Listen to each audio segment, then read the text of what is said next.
Ny Le JT miaraka amin'ny art de vivre. Cornstic mampifalatsika atao anatin'ny Le JT.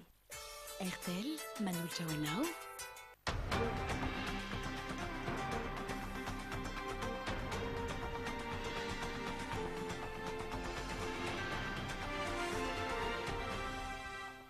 Miarabantsika rehetra mpanaraka ny Dreamina tonga soa atao anatin'ny Le JT amin'izao alarobia fadimy ny volana desambra izao. Maromaro ny vaovao izay hoentinay aminao ny amin'ny androany ao anatin'izay ny kolotsaina, ny fanatanjahantena, ny asolita. Misy ihany koa ny vaovao politika sy ny fait divers fa ny hanomboantsika azy dia ny vaovao mahakasika ny sosialy. Samy mitondra vaovao mahakasika an'izay ny amin'ny androany Rindra Tahiry sy Jerry Edouard.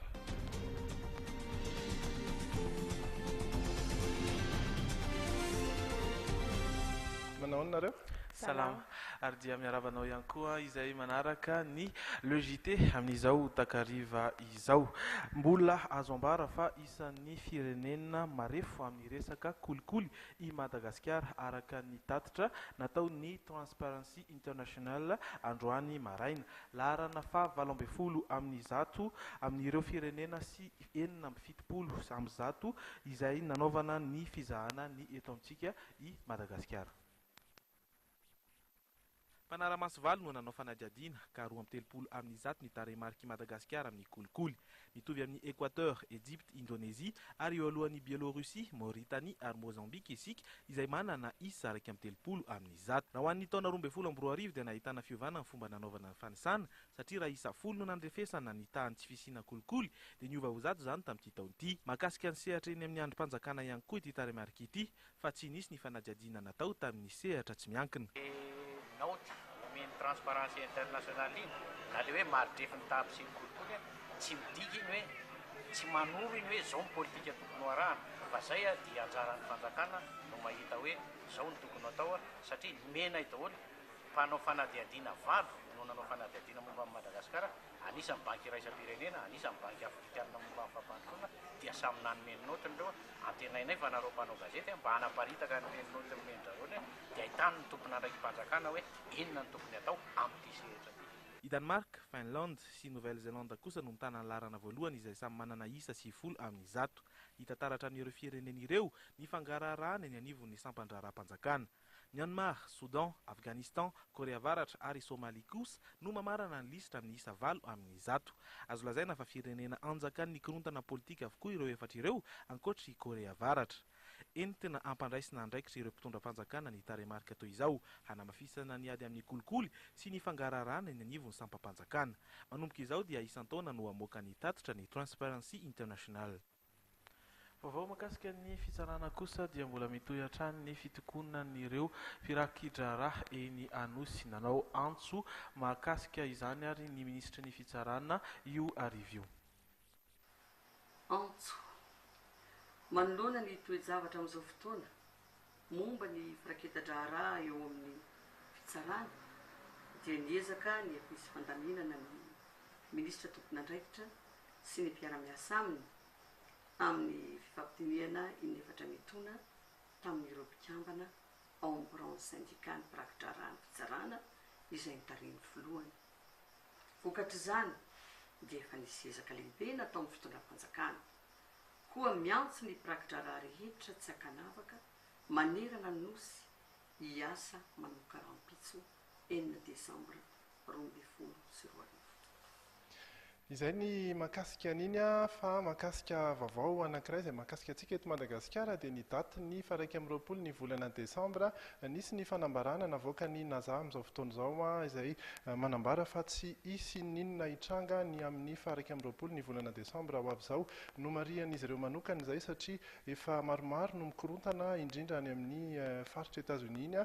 Misy ohatra ilay resaka planeta antsoina hoe Nibiru izay voalazany maro fa hilatsaka ry zareo moa naza moa ampatsahivina fa sampana izay mpitantana ny aeronautika sy ny abakabaka ary dia ny zavatra hain'izy ireo zany dia mijery an'izay ny voalazana zany fa diso avokoa ireo resaka mahakasika ny hoe planeta Nibiru izay mety fandona amin'ny tany. Diso ihany koa fa tsy hisy ny filaharan'ny planeta ary na misy ary zany dia tsy hisy fiantraikany amin'ny tany. Tsy hisy ihany koa ilay resaka be ny amin'ny hoe fipoahan'ny masoandro fa ny izay ny avy amin'ny nazany teto amintsika eto Madagasikara. Manahoana ny fijerin'ny olona an'izay Tahiry? enina ambin'ny folo andro tokoa sisa dia higadona izay daty ny faraky amin'ny 20 desambra izay, daty izay mbola mampametra-panontaniana antsika rehetra, samy manana ny heviny sy maminaviny izay zavatra mety iseho amin'ny hoandro ihany koa ireo sendranay fanazavana. Malaza ho andro fiafaran'izao tontolo izao ny daty ny faraky amin'ny 20 desambra, samy mbola mametra-panontaniana sy miroro-saina ny rehetra ny amin'izay mety hitranga amin'ny hoandro io. Maro tamin'ireo sendranay no mino ny mety hisiana zavatra amin'ny daty ny faraky amin'ny 20 desambra. Ny zavatra isy eo amin'ny 21 desambra zany araka ny eritreritro dia hivavaka daholo ny olona rehetrarehetra satria matahotra faran'andro. Mbola tsy faran'andro io na raha ho isy aho satria mbola tsy tonga amin'ny farany satria mbola maro koa mbola loza hitsanga. Tsy hoe za koa koa menazy fa hoe jerenao amin'ny baiboly zany dia ho hita daholo. Ny aiko mety hisy iseho tsy hoe farandro zao tontolo zao nge tsy isy fa hoe farandroko zany farandronao farandron'ny ramosiatra zay ny farandro. Aloha izy ho avy dia atsehany eo. Manana ny faminaniana izay mety iseho amin'ny hoandro ihany koa eczisma.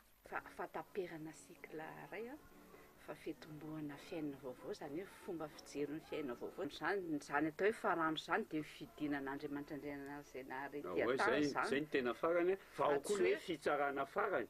Fa tsy hoe ho potika izao tontolo izao. Zay zany. Ipetraka eto izay nahako ahoana no potika ity. Tsy eto amintsika ihany no manan-kambara mikasika ny andro ny faraky amin'ny 20 desambra fa maneran-tany mihitsy.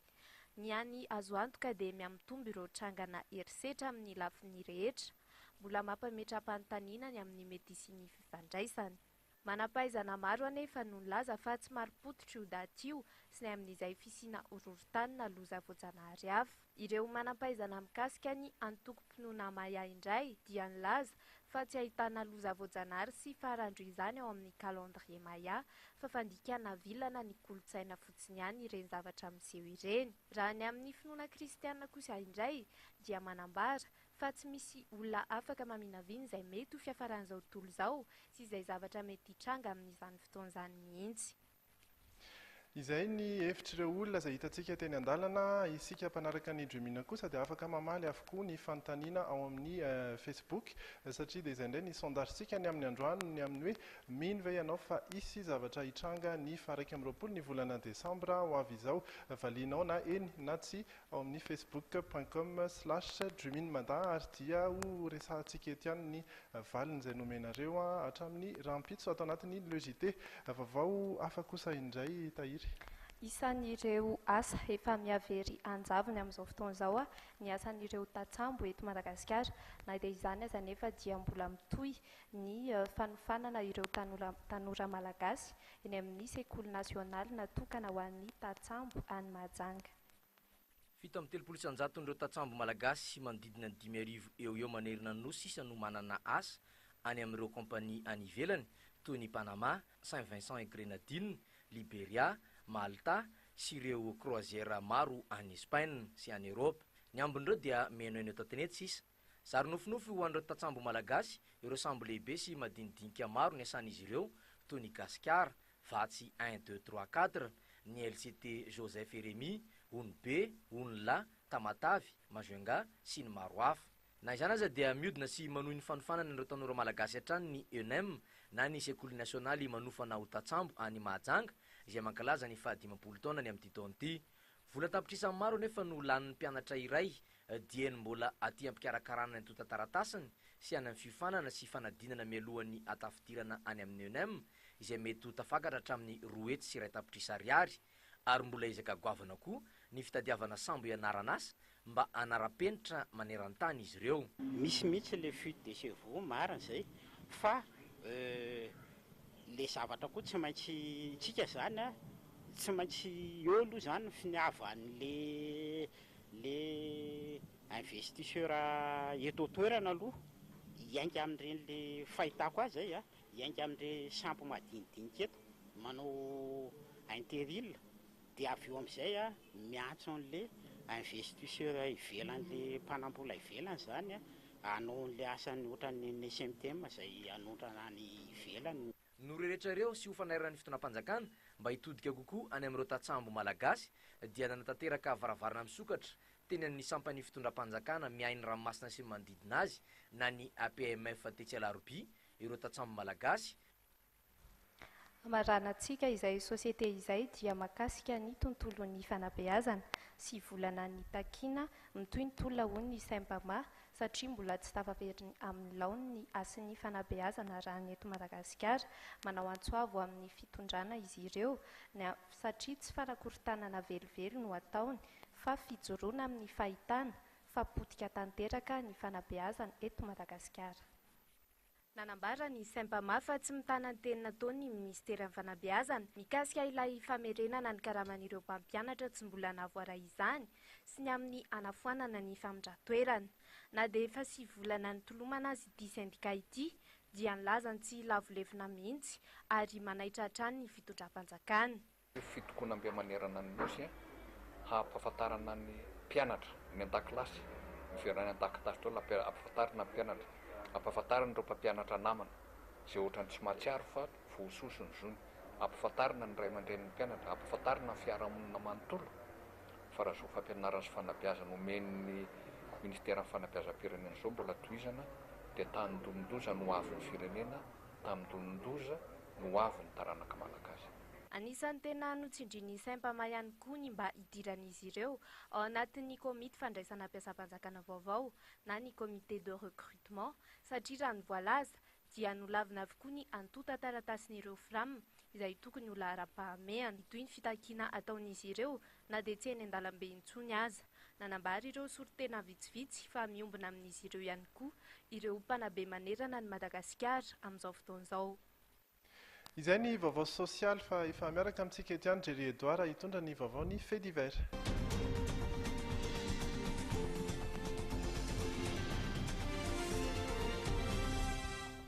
Trano hazo efatra no nirehitra androany maraina tamin'ny 3 ora sasany teo teny Anosibe.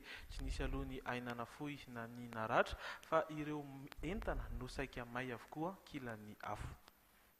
Olona 20 no mivelona eto amin'ity tanàna ity. Tsy nisy nahatsikaritra ny afo efa miredareda be raha tsy andeha hivoaka maraina ny tao an-trano. Teo vao samy nikoropaka avokoa ka ny fandrimbona namono ny afo ny fokon'olona. Sisy avotra tao ny vola tao very daholo, ny may tao daholo. Ny koto dia may tao daholo, ny saka rehetrarehetra may tao. Tsisy azo niraisina tao zany tena marina fa Inona nahatonga an'ilay afo? Nahatonga an'ilay afo. Tsy hay mihitsy, tsy hainay mihitsy zany tena ny evin'ilay afo. To dia afo miredareda rehefa tonga mpamonjy voina dia nifeny afo tsy hitatra ka tsy nisy voany manodidina. Tsy fantatra izy ireo ny tena fototry ny afo. Mpaneny voakafe anefa ny fiveloma fianakaviana iray eo ka mety nahatonga ny loza. Efa mandeha ny fanadihadiana ankehitriny. Ireo mponina kosa efa miezaky ny manarina ny trano. Resaka ny ady tany kosa dia ivay ihany ny olona mponina mipetraka eny amin'ny tany iray eny Andotapenaka izay mitondra ny anarana Catherine 2 izay misy ny trano eo amin'ny 50 eo. Nisy ny fifampiresahana tamin'ny tompon'andraikitra avy ao amin'ny komina Antananarivo renivohitra ka nahitana vahaolana amin'ny fipetrahan'izy ireo eny an-toerana. Efa hatramin'ny taona 3 no nisy mipetraka tetỳ amin'ny faritra. Tsy fantatr'ireo olona tamin'izany fa nisy tompony ny tany ka niteraka disadisa tatỳ aoriana. Efa nisy ny fifampirarahana tamin'ireo mpitondra fanjakana ary nahitam-bokana izany, indrindra tao aoriana fihaonan'ny fikambanana tamin'ny tompon'andraikitra tao amin'ny komina Antananarivo renivohitra. Efa tao anatin'ny 30 taona zany zay no nonona teo. Dia nanao fangatahana foana hatramin'izay. Dia tsy nahazo valina hafa koa. Fa ohatran'ny narirarira foana hatramin'izay zany. Dia taty aoriana moa nisy fangatahana farany nataonay. Dia nisy ny fietson'ny komina zany no nanazavana izay fangatahana zay. Dia nilaza moa ny tao amin'ny komina zany fa nomeana ny tany ary eo an-dalam-pianakaran. Mbola tsy ofisialy anefa ny fipetrahan'ny mponina ity saingy efa mizotra amin'ny lamina tsara ihany zany. Nanao fisaorana ihany koa ny fikambanana Farihy Malagasy izay nanampy ny fikambanana mponina eny amin'ny Catherine 2 tamin'ny teny nataony ny tao amin'ny komuna. Voatolotra ny mponina ary ny tany ary mangataka ihany reto fara mba hanaja ny teny nomeny ny tompon'andraikitra. Vaovao avy amin'ny polisim-pirenena kosa no amarana itsika ity zanam-pandaharana ity dia ny fikarakarany fikambanany ireo komiseran'ny polisy lanonana ao amin'ny ANC Ivato ny zoma izao amin'ny amin'ny siviora ny amicale des commissaires de police dia ao anatin'ny fitadiavam-bola mihitsy ankehitriny anampiana ny orphelinat any Ambatolampy sy ny fanamafisana ny firaisan-kina ny polisim-pirenena. Ny orphelinat any Ambatolampy dia mamitaiza kamboty 280 ireo zanaky ny polisy-pirenena maty amperinasa. Tsy misy ny vola izay alohan'ny fianakaviana ao anatin'ity fitaizana zazakamboty any Ambatolampy ity ary dia ao anatin'izay tanteraka no tena hitadiavam-bola ho an'ireto amicale des commissaires de police ity. Misy kosa nefa ny antso izay ataon'izy ireo hoy ny commissaire Tsaramonina Victor izay filohan'ny amicale dia ny amin'ireo izay mitonona ho polisy ka mitety orinasa ary dia tsy izy ireny fa dia misy hatrany ny ordre de mission izay ampitondrana azy ireo izany ho anareo izay maniry hanampy ny amicale des commissaires de police. Misaotra ny Jerry isika teo amin'izay vaovao ny fait divers izay misaotra ihany koa Rindra Tahiry teo amin'ny vaovao sosialy omentsika ny farana soavana indray ny sehatra iresaka ny politika.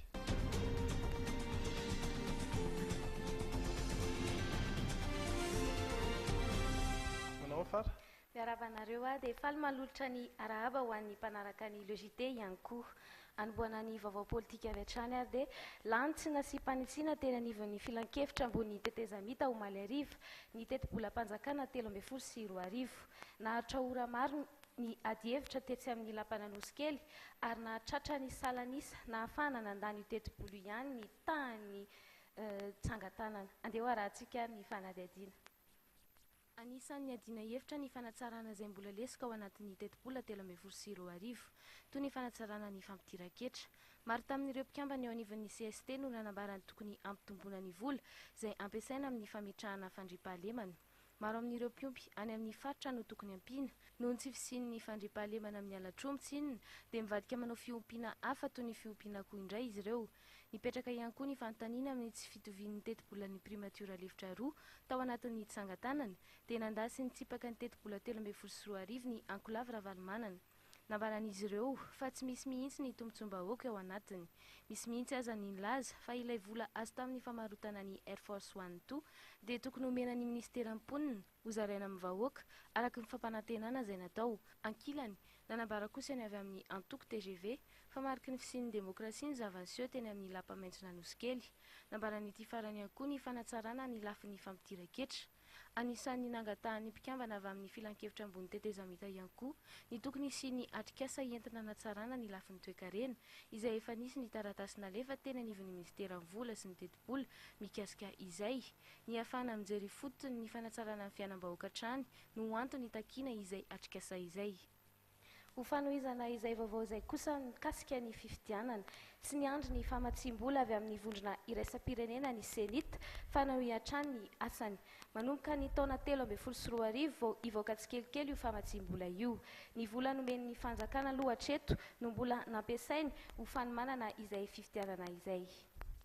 Ny andron'ny taona vaovao anaovana ny fifidianana higadona vao azo antenaina fa hirotsaka tsikelikely ny famatsim-bola omen'ireo vondrona iraisam-pirenena. Mazava ho azy izany fa ny vola avy amin'ny fitondram-panjakany tetezamita ihany aloha hatreto no mbola voalaza fa ampiasain'ny senita anomanana ny pitsopitsony rehetra amin'ny fifidianana. Izao mantsy vao manomboka mirotsaka miandalana ao anatin'ilay kitampiombonana ireo ampahambola voalohany vao faritra tamin'ity taona ity, izay vola avy amin'ny vondrona Eoropeanina, ny Suisse ary ny Norvezianina. Tsy niandry izany ny senita fa manohy ny asany hatrany hatrany araka loharanom-baovao tao aorian'ny fivoriana voalohany niarahan'ny senita tamin'ireo mpikambana eo anivon'ny komity manokana misahana ny fandrindrana ny fanampiana ny Madagasikara amin'ny fanomanana ny fifidianana tetsy amin'ny foibentoerany. Vaovao mahakasika ny zon'olombelona kosa izay tapaka teo anivon'ny filan-kevitry ny gouvernement Omaly ary ny hevitra Andriamatoa Alain Andremiseza mikasika ireo fampelezan-kevitra ny CC tatoato no entina aminao manaraka.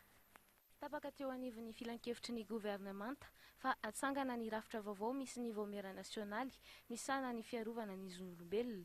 Hiasa tsy ankiato izany rafitra izany ary hanome valiteny aingana mifandraika amin'izay mety ho fandikana ny lalàna amin'ny fe ny fanajana ny zon'olombelona. tsy mahagaga kosa hoy Andriamatoa Alain Andreniseza raha hanao fampelezan-kevitra mialohan'ny fotoana ny ireo mpanao politika sasantsasany toy ireny niseho tany amin'ny faritra avaratra ireny satria ny sorodalana dia tsy mametra izany velively. Nolazainy fa misy fepetra teknika sy politika ny fanaovana fifidianana ka raha tsy feny ireo dia tsy tanteraka izany. Ho azy tsy maintsy ny fifanarahana politika no vahaolana amin'izao krizy izao. Fangatahana fionana fandiminy amin'ny vondrona iraisam-pirenena sy ny PNUD raha ny marimarina kokoa no ataon'ireo vondron'olon-tsotra manohana ny filoha teo aloha raha ampitso. Manahy ny firaisana tsy kombakomba eo amin'ny reto farany sy ny fitondrana amin'izao fotoana izao tranga misy eto amin'ny firenena izao araka ny nambarany. Eo amin'izay vaovao politika izay ihany eo amin'ny vaovao avy any ivelany ny any Egypte dia mbola mitohy ny hetsika nataon'ireo mpanohitra ary dia nanoloana ny lapam-panjakana misy ny filoham-pirenena Mohamed Morsi izy ireo ny tamin'ny androany manokana. Noravan'ny miaramila trano izay hetsika izay nefa ny hariva dia mbola nisy tavela vitsivitsy araka izao hitantsika amin'ny sary izao. Ny alina teo kosa vao ora vitsivitsy monja izay dia ny mpanohana ny Mohamed Morsi no tonga nandrava sy nanakorotana an'ireto mpanohitra ireto. Izy roa toto ireo moa dia samy nanambara fa hanohy ny hetsika an-dalambe manomboka rahampito izany dia mety hisy hatrany ny fifanoherana eo amin'ny mpanohana sy ny mpanohitra an'ity filoha Egyptianina ity. Ny mpanohitra manokana moa dia nanome fotoanany amin'ny zoma ho avy izao andraisan'ny filohampirenena andraikitra sy fanapahan-kevitra raha tsy izay dia hiamafy indray ny hetsika ho ataon'izy ireo.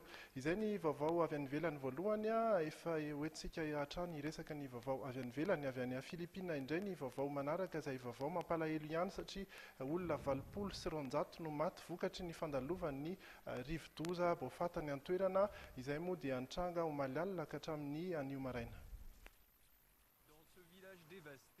Ity tanàna ity izao no anisan'ny tena voamafy, manisany olona niaran'ny loza izy ireo amin'izao fotoana. Trano hazo mitafo fanitso no ankamaroan'ny eto. Tsy nahazaka ny rivo mahery na hatratra 200 km isan'ora izany. Ity no anisan'ny rivo-doza mahery indrindra tamin'ity taon'ity nandalo teto Filipina. Betsaka ny mponina no tsy nanam-potoana ny etsehana sy ny omanana. Ity ramatoa ity izao dia vao namoy ny reniny. Tsy nampozinay ho mafy be toy iny ny rivotra, hoy izy, niakatra be ny rano, tsy nisy nieritreritra izahay fa izany no tranga, ka izay nahatonga anay mbola tafajanona tao an-trano. Niditra antsehatra ny tafika amin'izao fotoana navitra ny mponina, tsy mora nefa ny asa miandry azy ireo. Ny Filipina dia anisan'ny firenena mampalahelo satria misy rivo-doza eo amin'ny 20 eo no mandalo any isan. Rivo-doza 20 mandalo a Filipina isan-taona ary ny tamin'ny taona 2014 manokana dia efa nahatratra 1000 mahery ny isan'ny olona maty vokatr'izay fandalovan'ny rivo-doza izay. Mbola iresaka vaovao avy any ivelantsika ao anatin'ny insolita, iresaka ihany koa ny kolontsaina sy ny fanatanjahantena Aurine Tokambarotra.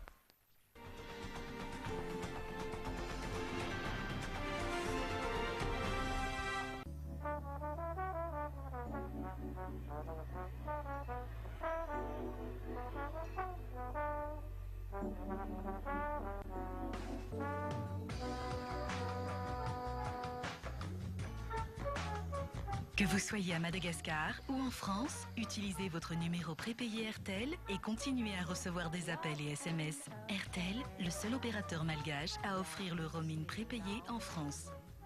RTL.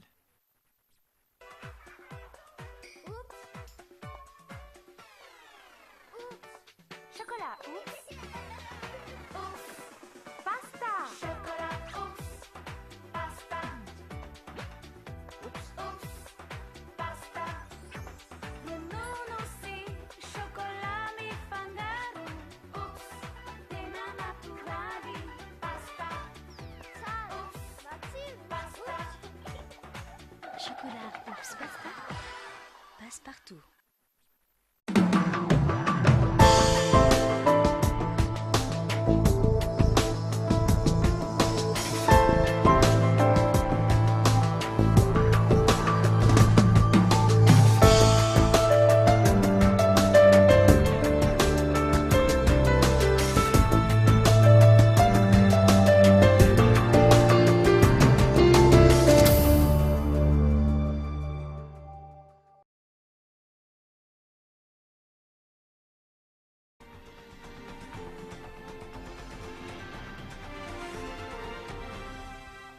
misaotra anao trano mbola miaraka aminay eto amin'ny Dreamin atao anatin'ny Logité. Ny Logité izay arahanao isan'andro amin'ny fitora sasany arahanao ihany koa amin'ny alalan'ny site web www.teboka-dreamin.tv.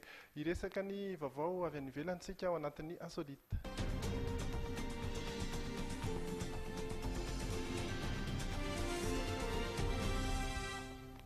Ny asolitsika androany dia mahakasika alika anankiray izay hoeritreretin'ireo fianakaviana fa mahery fo raha mety atao mahery fo izy ny alika fa tsy ny olombelona ihany dia i H izay no anaran'ity alika iray ity. Izy no mahery fo anay satria izy no nanafitra n'ity zazakely vao roa taona montsy ity andao arahantsika ny tantara.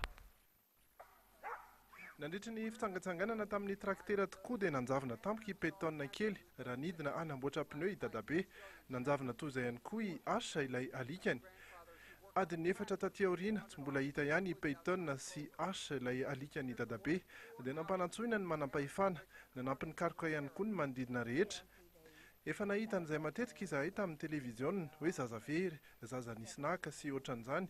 Hatramin'izay izahay ny hevitra fa tsy ho tratran'izany mihitsy fa omaly io dia nanao mihitsy hoe very ny zanakay. Efa alina ary nangatsiaka be ny andro, mbola tsy hita foana ilay zaza. Nenitoan'ny pétonne anisan'ny nikaroka no nifanena tamin'ny H ilay alika. Ity alika ity dia ny vovo mafy sady nitarika nankany amina toerana anankiray izay hita fa nisy ny pétonne kely. Natory hita ao akaikina hazo ilay zaza ary ity alika kosa dia tsy nisaraka taminy mihitsy nandritra izay fotoana rehetra nahavery azy izay. Izay ny tantaran'ny pétonne sy H alikany dadabeany hoentsika miditra avy hatrany ao amin'ny fanatanjahantena.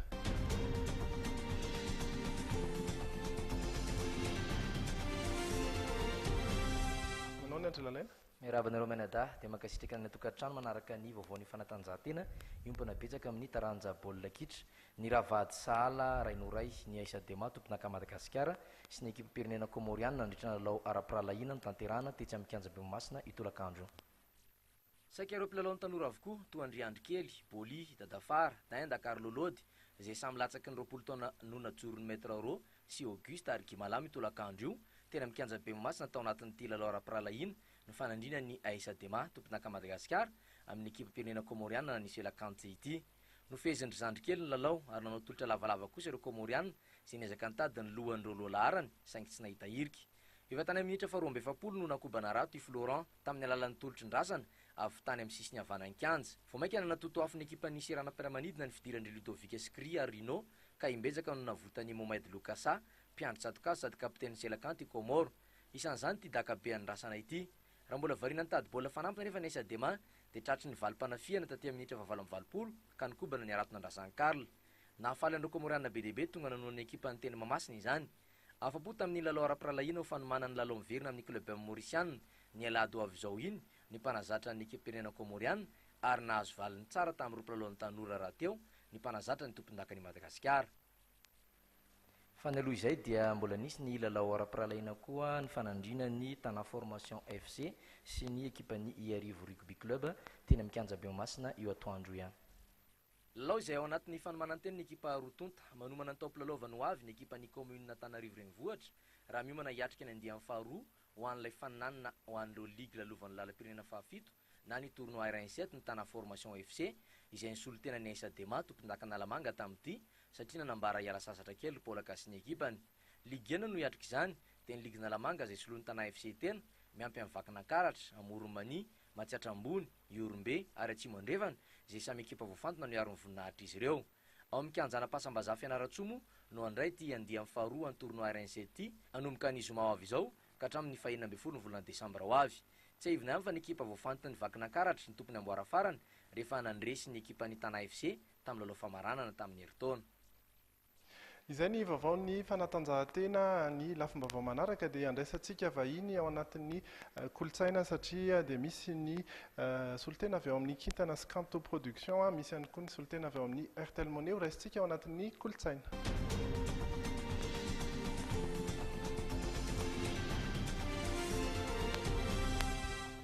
Manao anareo? Ya ifidy Rakotondra Masy sy Malala Rasoanandrasana no vahintsika izy ireo dia iresaka ny hetsika anankiray antsoina hoe ny Airtel Money Fan Night izay mihitsy moa Malala? Ie, izay mihitsy ilay izy. Karakara hetsika tokoa izay avy eo amin'ny Airtel Money dia tsy inona izany fa ny Airtel Money Fun Night. Izy io zany dia manomboka ny fahafitony volana desambra dia tsy tsatra raha tsy ny fa 7 ny volana desambra, izany hoe fety be foana zany amin'ity volana ity miaraka amin'ny Airtel Money. Dia ny fandaharam-potoana moa zany dia aleo atolotry fidy tsy ngamba hoe inona daholo ilay zavatra ho hitantsika amin'io. Ifidy alohan'izay aloha hoe Airtel Money Fun Night zany hoe amin'ny alina foana zany ilay hetsika? Araka ny voalaza teo moa zany izy dia amin'ny alina foana ilay izy manomboka amin'ny zoma izao sy desambra mikarila taona nanosy ilay izy miaraka amin'ny mpanakanto maro fa ny vidiana voalohany zany dia Samuel Asfafana ho anokatra ny lanonana. Dia avy eo misy artiste hatrany hatramin'ny Krismasy raha tsy iso mbola tafiditra ao anatin'izay ve sa manao ahoana? Dia mitombo moa zany lanonana miaraka amin'ny Airtel ny asabotsy dia ao Planète Terrasse iarahana amin'ny Zite dia miovaova araka ny toerana zany ny artiste maro ireo toerana mandrapahatapitra ny taona zany isaky ny asabotsy sy ny azoma. Ny Airtel Money nisan'ny hoe mitondra ny anaran'ilay lanonana midika ve zay hoe Airtel Money ny fividianana tapakila sa Airtel Money inona ao anatin'ilay fety? Ny fandehan'ilay izy zany surtout an'ilay lancement ilay izy amin'ny le 7 io dia misy ny invitation izay gratuit izy io afaka récupérena eny amin'ny shop Akorondrano. Dia ny anaovana an'ilay izy zany dia manokatra compte fotsiny ilay olona eny amin'ny shop Akorondrano dia mahazo maimai-poana ny invitation io izay mbola misy hatramin'izao dia manentana ny olona rehetra handeha eny. Fa ho an'ny hetsika sisa manaraka kosa zany dia eny amin'ilay toerana efa misy animatrice-ny Airtel dia mitovy ihany ilay principe hoe amin'ny alalan'ny Airtel Money zany izay sokafana maimai-poana dia miditra ilay olona zany avy eo. Sady ny tena mpiavaka nyity hetsika ataon'ny Airtel Money amin'ity indray mitoraka ity moa zany dia ho an'ireo izay maniratra efa naniratra amin'izay hoe hiarahira amin'ny artiste tiany dia izay ny tena tiana hoe asongadina amin'io koa zany. Mahakasika an'izay artiste indrindra misy artiste maromaro zany miova isak'izay hoe zoma sy asabotsy izay mety ho fantatra avokoa hoe ny anaran'izy ireo?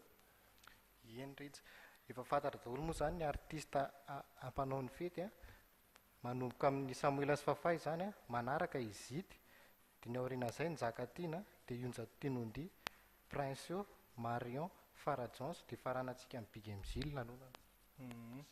Amin'ny manomboka amin'ny afaka pito sahady moa zany fafitony volana desambra izay ny fotoanantsika zany miaraka amin'ny Airtel Money Fun Night fety be mandritra nyity volana desambra ity. Tsy fantatro misy afatra faraparany? Ny afatra farany dia tongava daholo fa mbola tsisy ohatry ity ngamba hatreto hatramin'izay teto Antananarivo dia manentana antsika rehetra zany.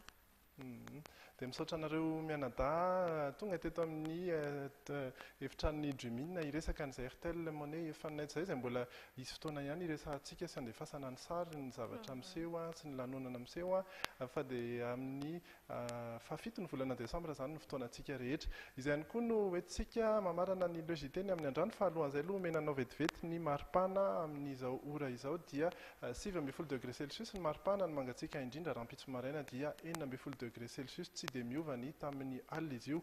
Ny masoandro kosa tsy miova ihany koa amin'ny 5 ora sy 4 minitra no miposaka rahampitso maraina. Izay indray ny fotoanantsika rahampitso amin'ny 7 ora sasandray fotoana. Velomany daholo. Airtel nanoitra ho anao teo ny logité miaraka amin'ny art de vivre. Cornstick mampifaly antsika ato anatin'ny logité.